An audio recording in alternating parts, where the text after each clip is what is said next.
thank you for mentioning, I call it my Dan book, Beyond My Mother's Worst Nightmare, or A Mother's Worst Nightmare. I found writing that very, very therapeutic. Yeah. And I think at the end of it, I say something like, if it helps one person in their grief, well, that's, my job is done. I've had so many people come back to me. I've had one friend who's like given it to like 10 people. She bought some and gives it to them as gifts. One of the lady had lost her child, her son, 20 years ago. And she said, reading my book helped her to get over it. Yeah. She just couldn't move on. Yeah. And then another lady said she'd lost her son, I think, a month or 2 months before. She said, I was bedridden until I read your book. And then I just thought, I've just got to get on with my life. Yeah. I'm not honouring my child by not living my life. That's right. And your book, Beyond a Mother's Worst Nightmare, I don't think I actually see are there. Oh, thank you. And there's beautiful Dan. It's just such a great book, and I relate so much to it, and I'm sure that so many other parents would relate to it. And I love the way that you can actually write in it as well, and talk about what you're going through at the time when you're going through the processes. I just love all of that. Yeah. Oh, thank you. And that just came to me from nowhere. And it's it came from spirit. Because it's just amazing. Most people who are reading it are reading it to heal themselves. That's right. Yeah. And the more we can heal ourselves, and the more we can honor our child or even our loved ones by living our life. Yeah. They don't want us sad. Like they're over there. They've moved on to the next adventure. That's right. And sure, they're around. And, I love the fact that you said people should travel, because when you travel, you see them with you in so many different ways. Yeah. It was really funny. My husband and the two boys did the Inca Trail. Dan passed in the July, and the following April they did the Inca Trail. The four of them had meant to do the Inca Trail the April before Dan passed, but they left it too late to book it, so they still did it. And I had gone to a clairvoyant in the January before that, and she had said to me, Dan had told her, I'm going camping at Easter. And she goes, I don't understand what that means. And I said, well, I understand what it means. He's going on the Inca Trail. And then he said, and I'm going to beat them. I'm going to be the first one there. Yeah. And so I understood that, he's going to beat him up to the top and all that sort of stuff. Yeah. So I said to him, just watch for Dan. He will be with you. Yeah. So they went into Costco, which is the city that you go into before you go out on the trail. And a person just came up to them and he started talking to them and he said, come over to my shop. I've got tickets to this and this. And they said, no, we've got those tickets. It's fine. And he said, come over to my shop. I'm over there and just ask for me. My name is Dan. And they were like, oh my God. Here they are. And they're just like, his name's Dan? Like, serious? Is it that common? You'd think it'd be something else, but you wouldn't think it'd be Dan. And then on the trail, both Andrew and Ben, Andrew, my husband, and Ben, the oldest, had these full-on dreams of Dan. Like they were just having fun with him and this and that. And Ben said he woke up and he thought, great, Dan's alive. And then he went, oh, he's not. It was so amazing. Wow. But they're always there. They're always there. They're always like showing you that they're with you. Yeah, and that's what is so special. I think that, in a way I feel like we're blessed because we have this in our lives where a lot of people don't, and your kids do play with you. That's something. Do your children see him with you as well? At times they feel he's there. Yeah. Yep. Yeah. Which is lovely. Yeah, it is. It is nice. And it is really special, particularly when we're all together, I think. I think it's more noticeable. And we watch old videos and stuff together and we always feel like he's around having a laugh. And we know he is now. So funny you say old videos. For the twins' 21st, my husband and I gave them a skydiving thing on the Gold Coast. Oh, right. And they went up and they filmed it, and oh my God, Dan's all the way down. It was F this, and he gets to the bottom, And the guy goes, "Oh my God, I have never heard so many F's. Did you like it?" And he said, "It was effing awesome." Yeah. But we tried to play that at his funeral, wouldn't work. Yeah. But we played it a year later at his first year memorial, and it worked. And it was such a good video Yeah. because you could hear him, Yeah. Yeah. No, that's even if he was swearing. yeah. So really, your whole life is just so positive now, which is so good to, this is something that you want people to see that there is a light at the end of the tunnel, don't you? Because there is a life. Yeah. They can be so stuck in their grief with the loss of a child in particular, because I don't think there's any greater loss than loss of a child. No. But getting back to grieving, there's something that I think a lot of people need to realise is, I've already said it, that, your child doesn't want you to feel sad. Yeah. But sometimes people feel that they should feel sad, that they're not honouring their child or their loved one if they don't feel sad. So like a feeling, they feel guilty if they are actually. Yes, they feel guilty for having a good time or not grieving them all the time. Yeah. And it's really important for people to understand it's not what they want. No. They want you to be happy. So it's really important, get rid of that. And it's, no one else is judging you for how you grieve. Yeah. You may think they are, but they're not. Yeah. And if they are, they're not people you want in your life anyway. That's right. Yeah. And understand that. Mm. And, understand that, people don't know how to handle grief. No. They will avoid you. Yeah. They will walk away because they don't know what to say. That's right. Yeah, I think that I know I felt guilty at some stage after I lost Adam. I felt like it was I shouldn't be feeling happy. Yeah. Yeah. Yeah. Yeah. And there's a thing that, have you ever heard of Abraham Hicks? Yes, I studied that with my law of attraction coaching. Yeah. Yeah. And in that, Esther Hicks always talks about, you've got to go for a better feeling thought. Like, you're not going to go from grief or depression straight up to joy. Yeah. But you can move slowly up the ladder. Yeah. And by doing that, it's a really great way for you to come out of it. Yes. And to realise that it's, the way you feel is a choice. Mm. Okay. Yeah. And don't feel, oh, well, if I'm happy and laughing, I'm not honouring my child. Because that's not true. Because you still, I'm the most positive person. I'm always happy. Anyone says to me, how are you today? I always go, I'm great, because I choose to be. Yeah. But I still have my moments where I cry. Oh, and definitely. I miss him. I look at his photo and I miss him. Yeah. It's got nothing to do with anyone else except for me. Yeah, and him.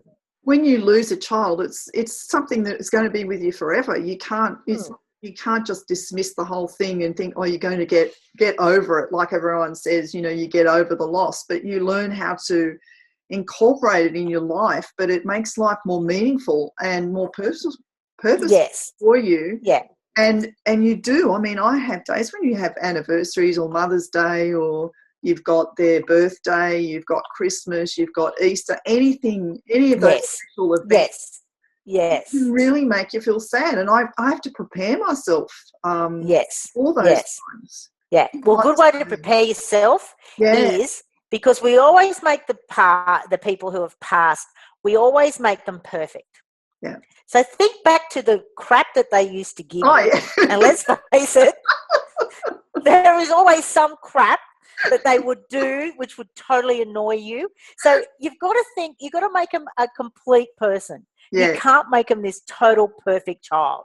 No. Because let's face it, your other children who are with you are not perfect. And they're still doing stuff that you love and stuff that you annoy. So make them that complete person, and then because you're not missing that side of them. No. You're only missing the positive side of them. Because you do that's a really negative side, don't you? You do forget about that. And you've got to remember it. So then, because then you go, you were a little shit at times. Yeah. But also, I think too, like with parents that have lost a child, and they've still got other remaining children. I think it's so important that they're there for those kids, because if you forget, like, to me, that you do major thing. You can't forget about your own children when you've lost. I know, and even like I had a girlfriend when because my gratitude journals, we did the Earth gratitude journal, and I took all the photos in the journals, and my girlfriend and I flew to Uluru, because Uluru to me is like it's 30,000 years old. It's probably even older, right? So all the photos in there are from Uluru. My girlfriend and I went there. Thanks, Vicky, for showing them. So my girlfriend and I went there, and then I saw this little frame. It was like, you know, Aboriginal sort of paintings around this plastic frame that was not plastic. You know, it is sort of. I'm not doing it justice, but it had like a magnet at the back for the fridge. Yep. And I said to her, I'm going to get one of them. I'm going to put a photo of Dan on there. She goes, "You do have 2 other children." Yeah. And I just went, "You're so right." She said, "Your whole house is photos of Dan." And I went, "You're so right." So I bought 3 of them, and I have the 3 of them on my fridge, and it's really, really cool. Yeah. And I just said to her, "Oh, thank you." Because sometimes you're so much into that side of it, as you said, Vicky, you do forget you have those other children. Yeah, yeah. And you need someone. Yeah. You need someone who's going to be honest with you, so that you can actually go, "You're right. Thank you." Yeah. Yeah, you have to. And I mean, it's so important that they feel supported during something like that. And they certainly don't want to think that they're not as important as the person who's passed. No, that's right. You know, totally. It's a tough one, but I know that there are a lot of cases where the mother will just basically give up on the rest of the kids because they're totally upset about, and which is, it's, you know, it's obvious that you're going to be upset about losing that child, but you have to be there for the others. And I think that kept me going in the initial stages was, you know, I didn't want to see them suffer. Yeah, I totally agree. Yeah, and equally, the son that you lost, like Dan and Adam, they wouldn't want you to be doing that. No, of course not. Totally not. No. I mean, there are a lot of doubting Thomases out there with regards to the spiritual world. I know that, but that's their choice. You know, that's their choice, and man, it opens up a whole new world when you do actually have experience. Believe. But not only that, when you believe that there is a hereafter, and it's not doom and gloom as in heaven and hell and all that sort of stuff, you're not scared of death. No. Because you're just like, that's okay. I'll just go on to my next adventure. I'm going to be greeted by all of my relatives. I'm going to, you know, have a great catch up with them. Yeah. And it's just a great way to live your life. Yeah, it is. It's actually harder on the people who are left behind than the one who's passed. Yeah, yeah. And I know that you mentioned something in the book here. I know this sounds very idealistic, though in reality we would all be so much happier if we spent every day doing the things we are passionate about and lovingly spending time with our family and friends. That is the way life should really be lived, which is so true. It is. It is. You don't get it until you have some sort of a time in your life where you're put to the test. Yeah. Like we have.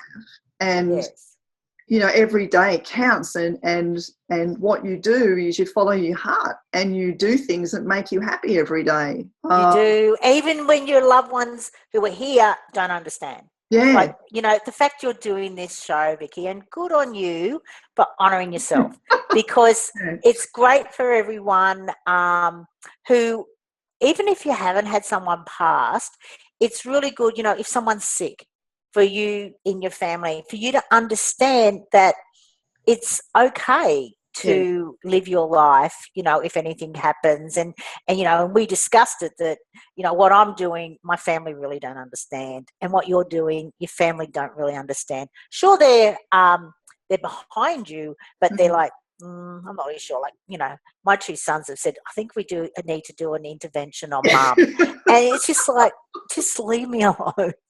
I'm really happy with what I'm doing. You know, sure, I'm not earning the money that I used to earn, but that's okay.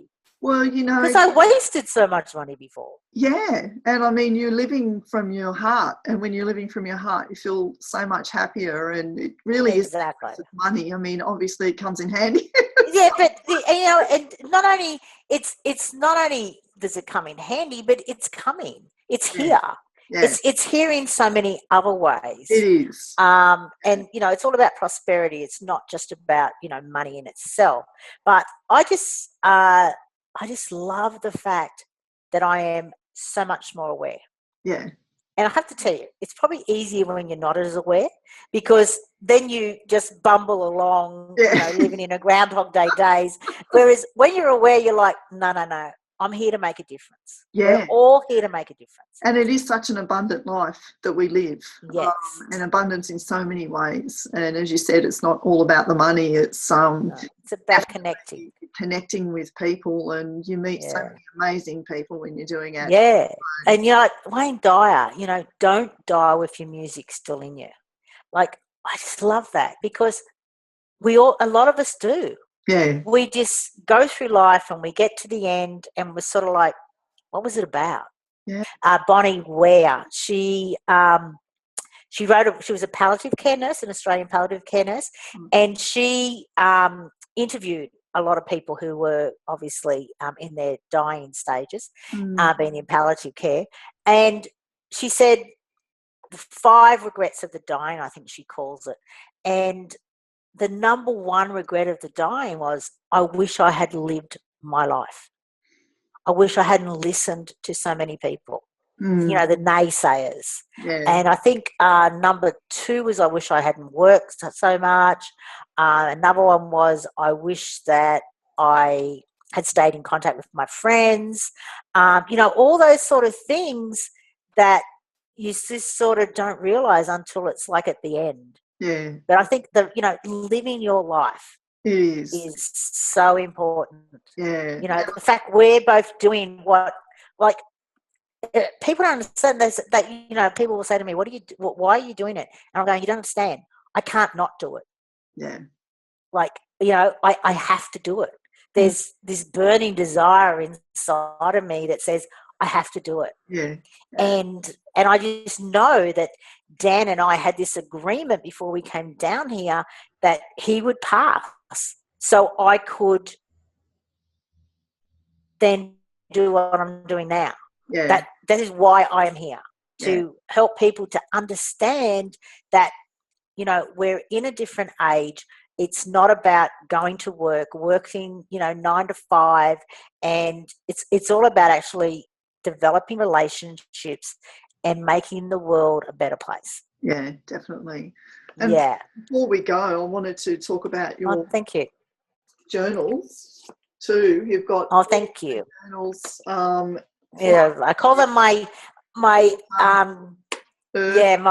Elements Collection gratitude journals. These are just so wonderful, and they really do help with just, you know, living that joyous life.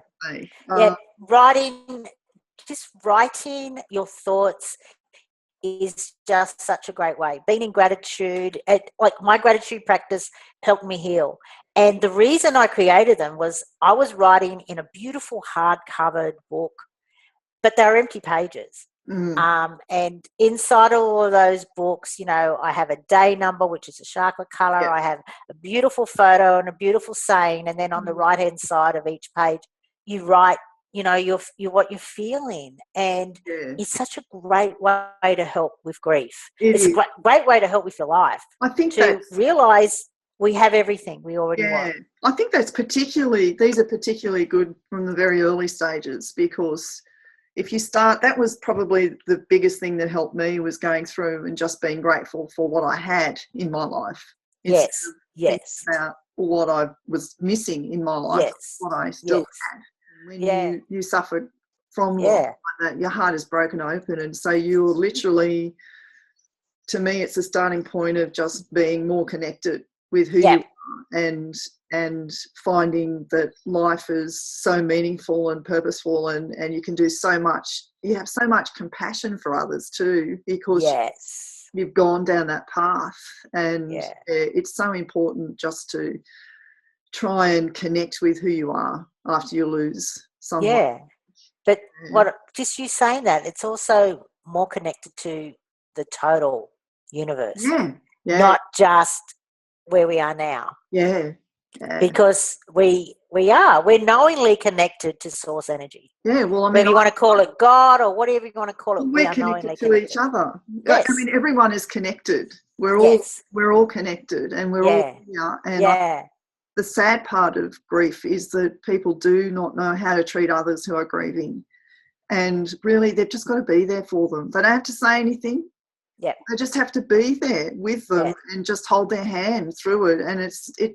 And and remember too, because they move on with their life and they forget that you've gone through that loss, but you've got that loss with you all the time, and people need to be aware that that is what that's who they are. They've gone through loss, and it's great to really talk about them. I love talking about Adam, and a lot of people don't want to talk because they think, oh, you'll get upset, but no, you want to talk about them. I totally agree. Yeah, totally agree. And they're still I so love talking to you. Yeah. Is there one takeaway that you'd love to share with our viewers? Whatever you do is right. Yeah. However you feel today is right. Just allow. Just know that they're always with you, and no matter what you do is fine. And you don't have to grieve the same as someone else. There is no right way. There is no wrong way. There's just your way. Yeah. That's so good. Thanks so much for sharing today. No, thank you. And thank you for showing my books. Yeah. Until next time, everyone. This is Vicky McClifty from AM Healing My Soul. And everyone, just tune into yourself, look after yourself, and make the most of the time that you have here each day. Thanks very much. Bye for now. Bye.